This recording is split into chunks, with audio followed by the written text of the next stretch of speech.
Hello दोस्तों, आप लोग कैसे हैं। पिछले वीडियो में हमने देखा था कि भूगोल किससे करते हैं। विद्वानों के अनुसार जो परिभाषा दिया गया है उसे हमने देखा। अगर आप इस चैनल पे नए हैं तो प्लीज़ वीडियो को सब्सक्राइब कीजिए और अधिक से अधिक लोगों में शेयर कीजिए, क्योंकि यहाँ पे आपको कंप्लीट हिस्ट्री, ज्योग्राफी, इकोनॉमिक्स का सिलेबस कराया जाएगा और आप निश्चिंत होकर पढ़ाई कीजिए, क्योंकि जो मैं नोट्स दूंगा उससे आगे बोर्ड में या किसी भी एग्ज़ाम में नहीं पूछेगा।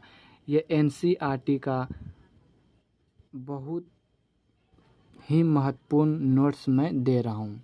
तो चलिए देखते हैं आज जो हमें पढ़ना है वह है भूगोल एक द्वैतवाद विषय, जो कि 3 नंबर का यह क्वेश्चन पूछ गया। सबसे एक यहाँ यह है, इसे 1 नंबर के लिए याद रखिएगा। कहते हैं भारतीय भूगोल का जनक जेम्स रेनल को कहा जाता है, जिसने भारत के अंदर बंगाल के मानचित्र का सबसे पहले निर्माण किया था। इसे 1 नंबर के लिए आप याद कीजिएगा, नोट डाल के लिख लीजिएगा। तो अब यहाँ पे एक क्वेश्चन बनता है कि भूगोल एक द्वैतवाद विषय है, कैसे। तो हम द्वैतवाद मतलब दो, ठीक है। तो हम सबसे पहले डिस्कस करेंगे द्वैतवाद विषय है कैसे, है ना। तो हम इसका एग्जांपल दे देंगे कि जैसे कि भौतिक भूगोल और मानव भूगोल। तो यह जब भी पूछता है तो 2-3 नंबर में पूछता है। तो आप इस तरह से भौतिक भूगोल और मानव भूगोल छोड़ के लिखिएगा तो वो 1 नंबर भी नहीं देगा, आपको पॉइंट में लिखना है। तो चलिए मैं भौतिक भूगोल और मानव भूगोल के बीच अंतर बता देता हूँ।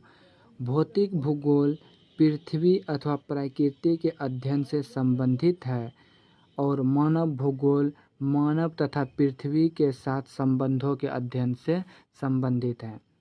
भौतिक भूगोल में स्थल, जल, वायु तथा जैविक मंडल के तत्वों का उत्पत्ति एवं वितरण के अध्ययन किया जाता है, जबकि मानव भूगोल में मानव की सभी सामाजिक, आर्थिक एवं सांस्कृतिक क्रिया के साथ क्षेत्र के संबंध में प्रभावों एवं वितरणों का अध्ययन किया जाता है। इसके अध्ययन के लिए हमें क्रमबद्ध उपागम उपयुक्त माना जाता है, जबकि मानव भूगोल के लिए प्रादेशिक उपागम उपयुक्त माना जाता है। तो आप इसे एक बार अच्छे से देख सकते हैं। तो दूसरा था, हम क्या देखा था, क्रमबद्ध भूगोल और प्रादेशिक भूगोल किसे कहते हैं, इसे भी आप देख लीजिए। क्रमबद्ध और प्रादेशिक भूगोल के बीच अंतर। क्रमबद्ध भूगोल में किसी प्रदेश के एक विशिष्ट भूगोल तत्व का अध्ययन किया जाता है, मतलब किसी एक तत्व का अध्ययन किया जाता है क्रमबद्ध में। और प्रादेशिक में किसी प्रदेश के सभी भौगोलिक तत्वों का इकाई के रूप में अध्ययन किया जाए। इसमें प्रादेशिक मतलब पूरे प्रदेश के सभी तत्वों का अध्ययन किया जाता है। इसके और भी अंतर है जो आप देखिए।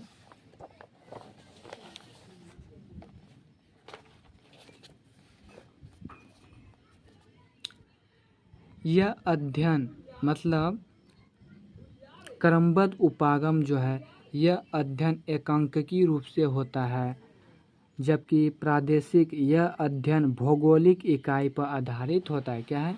भौगोलिक इकाई पर आधारित होता है। क्रमबद्ध उपागम इसका अध्ययन राजनीतिक इकाई पर आधारित होता है, जबकि प्रादेशिक उपागम जो होता है भौतिक वातावरण तथा मानव के बीच संबंध को प्रकट करता है। तो यहाँ से 2 क्वेश्चन हमने देखा। पहला तो इस तरह भी आ जाता है कि मानव भूगोल और भौतिक भूगोल में अंतर बताएं, और दूसरा आ जाता है कि भूगोल एक द्वैतवाद है, कैसे इसे समझाए, एग्जाम्पल के साथ समझाए। तो आपको पॉइंट में आंसर देना होगा। जितना नंबर का क्वेश्चन रहेगा उतना पॉइंट बना के आपको आंसर करना है। तो उम्मीद है कि आपको वीडियो अच्छा लगा होगा, तो अधिक से अधिक शेयर कीजिए। आज के लिए बस इतने ही, आगे हम कल देखेंगे।